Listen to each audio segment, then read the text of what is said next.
In my opinion, Peter Dutton tends to get a fairly easy ride from a majority of the media, particularly given that heading toward an election, he's leading a party that's largely devoid of policies, and the few that they have announced are based on cherry-picked assumptions, or they're just plain cut and paste jobs directly from the United States of Trump. I mean, Shoge, anyone?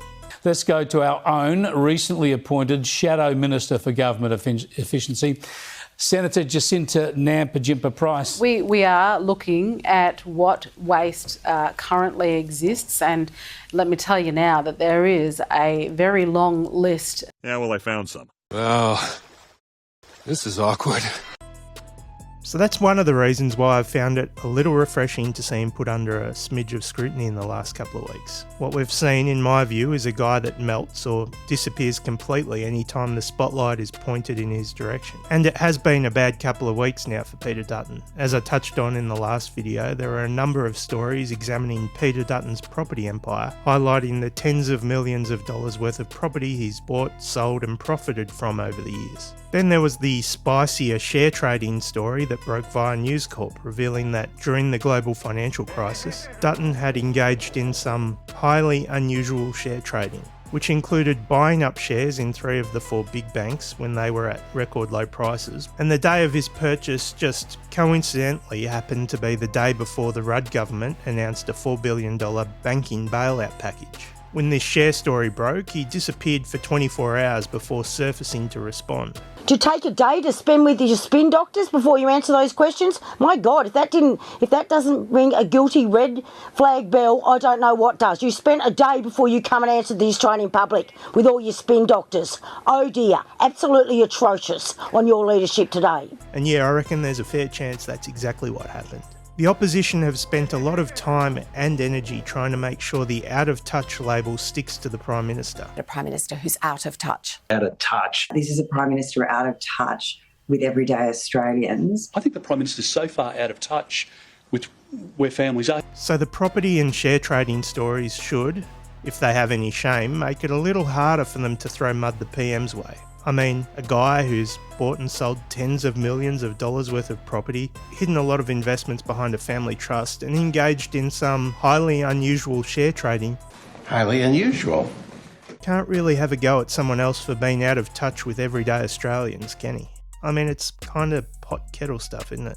Then, after a week of bad press, with Tropical Cyclone Alfred headed towards Queensland, Peter Dutton did his best concerned politician press conference out the front of the Emergency Services Complex in Brisbane Tuesday morning. Thank you to the Premier for the briefing that he and the Queensland Police Service have provided to me this morning. It's certainly tracking to be a very major event for Queensland. This is a very serious event, and people need to heed the words and the advice of the Premier very carefully. Before jumping on a plane to pop down to Sydney for a spot of highfalutin political fundraising with a billionaire. But it turns out that it wasn't just the billionaire-hosted political fundraiser, it was also lunch with a property developer. And I'm going to go ahead and assume here that had the fundraiser story not broken, Dutton would not have cancelled all the other fundraisers and lobbyist lunches he had booked in for the week either. As well as illustrating Dutton's exceptionally poor judgement, in escaping Dixon, his electorate, with cyclones approaching, the latest Dutton story also highlighted the sheer number of political fundraisers and lobbyist shindigs the opposition leader has in his schedule. I mean, talk about out of touch. On Wednesday, as the story broke, Dutton is reported to have pulled out of further events to be hosted in Melbourne on that Wednesday and Thursday, including a Liberal Party network evening fundraiser and lunch with members of the Pharmacy Guild. Opposition leader Peter Dutton has pulled out of 2 fundraising events in Melbourne this week, a day after facing criticism for leaving Brisbane as Cyclone Alfred approaches. Fleeing your electorate in favour of canapes with the uber wealthy and assorted lobbyists. Well, let's just see what Sonny G has to say about it. Stupid, stupid, stupid! Presumably Dutton thought he could sneak out of Queensland and knock over a couple of days' worth of political fundraisers and lobbyist lunches without the media reporting on it.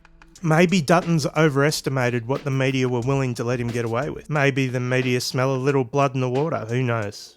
People might be wondering, why have News Corp been pushing these stories, in particular the share trading saga? I mean, it's unlike News Corp to try and land any blows on the coalition whatsoever, let alone break a story as an exclusive and then run follow-ups so as not to allow it to die. I mean, who knows? Who knows, maybe it's a belated attempt at balance. Have you been drinking? I don't know. For me, the most poetic part of the recent dumping on Dutton is that in what we can only assume is a wild coincidence, these News Corp stories, the exclusive, the follow-ups, they've all been penned by Samantha Maiden. Now, Samantha Maiden is the national political editor for news.com.au, but she's not the sole political journal on their books. Interesting tidbit. So on occasions, I have been told I have a long memory, but maybe I'm not the only one. You may remember that back in 2016, it was Samantha Maiden who was on the receiving end of a text message from Peter Dutton. The Immigration Minister is in hot water for mistakenly sending an offensive text message to a female journalist. For some, it's confirmed a suspicion that the government has a problem with women. That's right.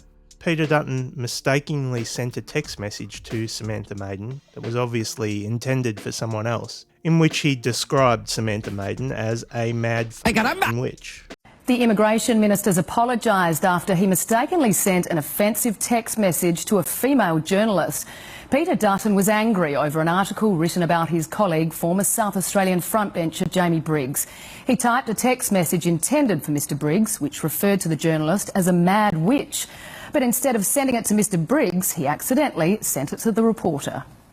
I sent him a text immediately saying, mate, you've sent that mad witch text to the mad witch, and he was more than happy to apologise. The Prime Minister's refused to comment. Awkward? Yeah, a little bit awkward. Mr Dutton has made light of the incident, saying in a statement, Sam and I have exchanged some robust language over the years, so we had a laugh after this, and I apologised to her straight away, which she took in good faith. I'm expecting a tough time in her next column. Something you expect of little boys in the playground. You don't expect it of a grown-up senior minister who's supposed to have some common sense and good manners. I mean, it was a big story at the time. It even made news internationally. But I mean, surely this is just a coincidence, right? Revenge is a dish best served cold, Chad. As much as it would be a little bit funny if it were true, and you'd really have to admire the long game here. You sound like a conspiracy nut. Surely this would just have to be a coincidence, wouldn't it? Regardless, whatever the driving force, when it comes to the opposition leader Peter Dutton being put under even the tiniest bit of scrutiny, I'm here for it. And personally, I hope that some of that scrutiny extends to his party's shallow or non-existent policies as well, particularly as we head toward the election. To like, comment, and subscribe. And yes, I have a man flu, so I sound even worse than normal. Sorry for that.